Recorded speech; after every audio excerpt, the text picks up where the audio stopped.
Tiškevičius dirba UNESCO ir gyvena Paryžiuje. Visus draugus, kurie atvyksta iš Rusijos, būtinai pats pasitinka oro uoste ir veža pietauti arba vakarieniauti į pamėgtus restoranėlius. Jevgenijus Primakovas, būdamas Rusijos užsienio žvalgybos tarnybos vadovu, kartą atvyko į Paryžių ir panoro tyliai pasėdėti, išgerti gero vyno.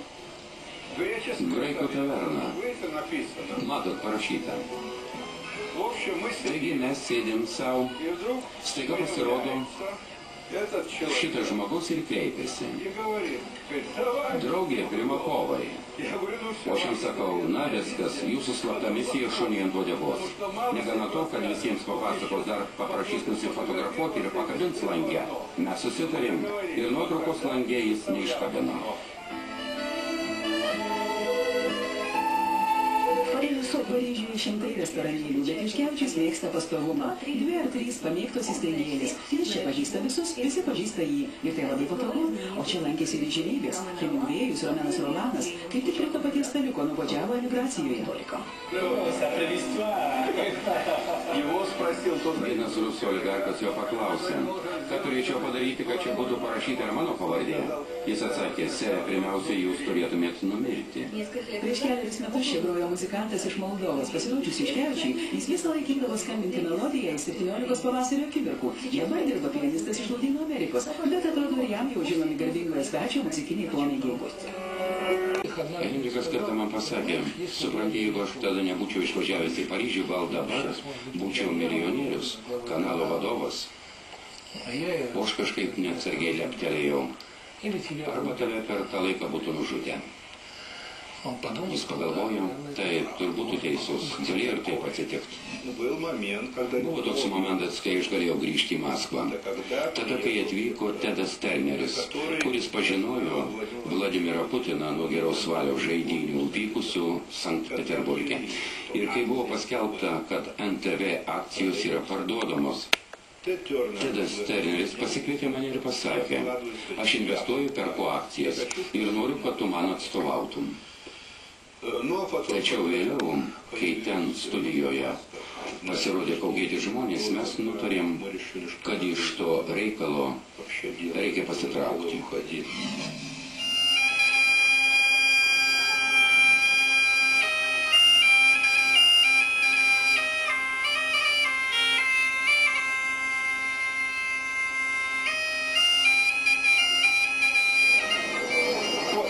Štai centras. Nuo čia matuojami visi atstumai. Kai rašoma, kad iki Paryžiaus tiek ir tiek kilometrų, vadinasi tiek jų iki šito taško. Filmas turi būti su humoru, nes patys mėgsta juokauti. Karą laimi ne tas, kuris kariauja, o tas, kuris žaidžia karą. Suprantat? Henrikas visą gyvenimą žaidė ir laimėjo. Daug kas iš aparatūros, kuri buvo supirkta ir sumontuota specialiai 80-ųjų olimpiadai, veikia iki šios dienos, nors prabėgo 30 metų. Visą tai tada pagamino SSRS specialistai, kadangi buvo paskelbtas embargas, jokios įrangos mums neparduodavo. Ir aš pats negaliu patikėti, kad matau šią seną aparatinę. Per olimpinės žaidynės buvo įrengta apie 2000 vietų komentatoriams. Visi ryšiai buvo derinami iš čia. AS-K3 korpusas pastatytas, įranga sumontuota, tačiau neišbandžius imti naudotis jie per olimpiadą buvo pavojinga. Tada ir kilo dar viena avantiūristinė idėja – išbandyti įrangą per Spartakiadą metais anksčiau. Mane tą sykį iškvietė Lapinas ir pasakė, negavome laišką, kad avantiūristas Juškevičius valstybinės komisijos nepriimtame objekte nutarė surengti Spartakiadą. Tai prieštarauja įstatymams. Lapinas tada pirmą kartą mane apreikė. Nuėjau į priimamąjį, parašiau pareiškimą atleisti iš darbo. Trumpiau tariant, po pusvalandžio jis paskambino pasikvietė. Aš buvau neteisus, daryk taip, kaip reikia, o pareiškimą atsiimk. Ministrų pavaduotojai pas mus savo norų neišeina. Kai prireikia, juos nuima. Vos tik konfliktas buvo įspręstas, Lapinui pasiūlys Juškevičius išvyko į Jungtines valstijas, pasipalaiduoti ir pailsėti, bet ir čia įsipainiojo į nuotykį ir pateko į pirmosius laikraščių puslapius. Atėjo į pačią garsiausią diskoteką 54, kurioje buvo Endis Warholas, Salvadoras Dali, Laiza Minelli, Mikhailas Baryšnikovas, visos tų laikų žvaigždės. Nusifotografavo kartu su pusnuogių gražuolių kompanija. Kitą dieną visą tai buvo paskelbta Amerikos laikraščiuose. Grįžus jį iškvietė į Komunistų partijos centro komitetą, kur buvo surengtas pasitarimas. Ką daryti su šiuo morališkai žlugusiu vyriausybės nariu? Ir tada vienas KGB vadovo pasakė, žinote, jis yra vertas bausmės, bet jeigu mes jį dabar iš ten pašalinsim, mūsų olimpiada nueis velniop, nes visi su jie susiję ryšiai yra šio žmogaus galvoje. 5 pagrindinių Prancūzijos žiniasklaidos priemonių, kurios pateikė peticiją Prancūzijos prezidentui, reikalaudamos atnaujinti bendro kosminio skrydžio planus. Atvirai jums pasakysiu, aš nebuvau toks drąsus. Tiesiog buvau jaunas. Ir nežinojau, kaip tai pavojinga. Į Afganistaną pakviestas kultūros ministro, jis nuvyko kurti regioninės televizijos sistemos ir netgi draugystės medį pasodino. Tačiau koks rimtas pavojus grėsė, sako pats iki galo nesuvokęs. Paskui sužinojau, kad buvo paskelbta to kultūros ministro medžioklė. Todėl, kai sėsdavom į automobilį, niekaip negalėjau suprasti, kodėl tokiais prastais keliais iš vietos imam lėkti 200 km/h greičiu. Kai paaiškėjo, jį buvo bandoma nužudyti. Jis yra stulbinamo, beribio padorumo žmogus.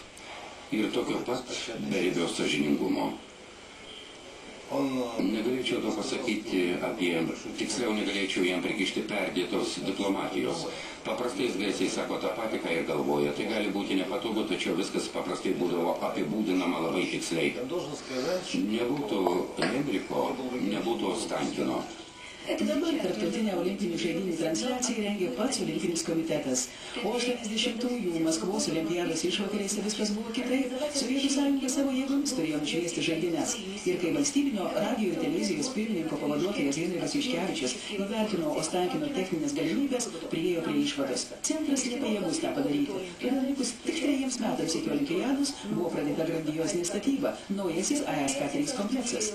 Sumanymo sėkme netikėjo netgi pirmininkas Lapinas. Komunistų laikais važinėjo po visą pasaulį su $1 000 000 vertės čekio knygelė vienoje ir užsienio paso kitoje kišenėje. Ir priklauso tik savo. O greta žmonės, kuriems padaryti karjerą nepasisekė. Apie ką jie galvoja, na žinoma, šnipas. Man pats šviesiausias laikotarpis.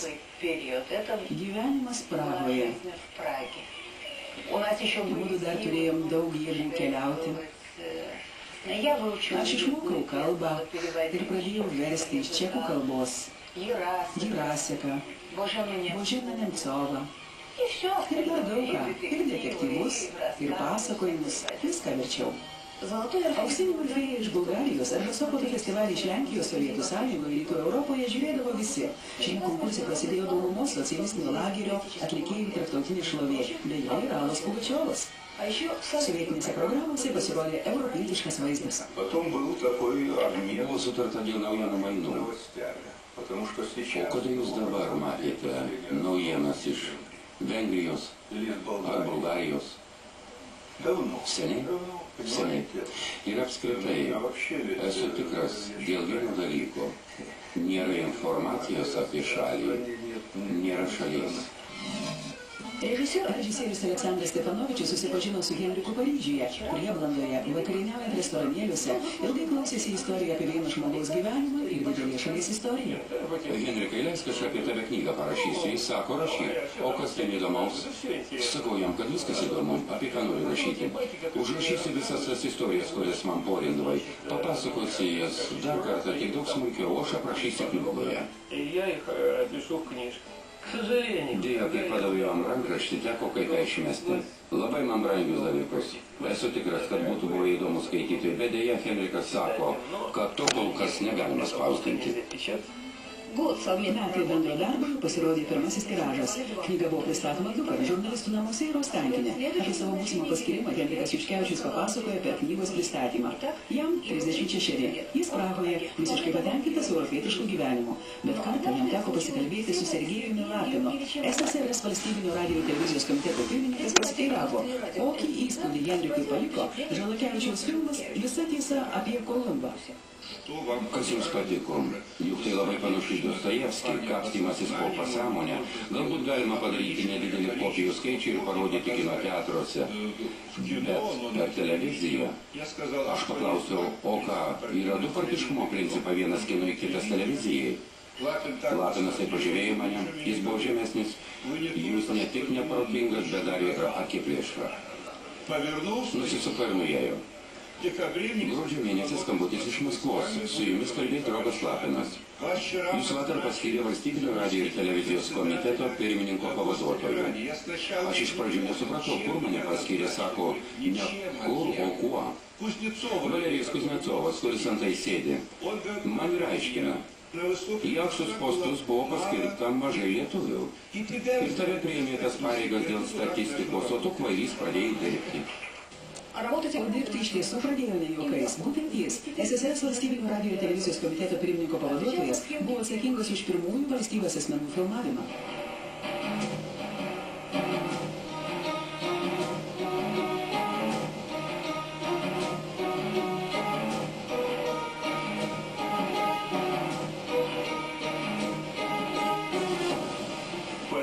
Kai Brežnevas lankėsi Jungtinėse Amerikos valstijose ir viešėjo Amerikos prezidentų vasaros rezidencijoje, kažkam dintelėjo mintis, kad TSRS vadovas kreiptųsi į tarybinį liaudį. O iš kur tą padaryti? Rezidencijoje yra tik prezidento kabinetas ir svečių kambariai, viename iš jų gyveno Brežnevas. Į svečių kambarį negalima, todėl Juškevičius susitarė su Amerikos prezidentu, kad Brežnevas kalbėdamas sėdės prie jo stalo. Tačiau juokingiausia, kaip spėjo iš Juškevičiaus pasakojimo, buvo, kaip tas Brežnevas elgėsi kaip didelis vaikas, kuriam viskas leidžiama. Jis spaudė visus mygtukus, landžiojo po stalčius, norėjo perrinkti televizorių, bet ten buvo mygtukų sistema. Jis smagiai mygtuką ir piktinosi. Henrikai, kodėl nepersijungė?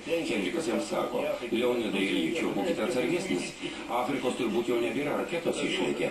Tada Brežnevas atsitraukė ir pratarė, tik Niksonui nė žodžio. Būtent Juškevičius buvo nuvykęs į visas olimpiadas ir dalyvavo organizuojant jų transliaciją. Dėl viso to jam prilipo tarybinio šnipo vardas.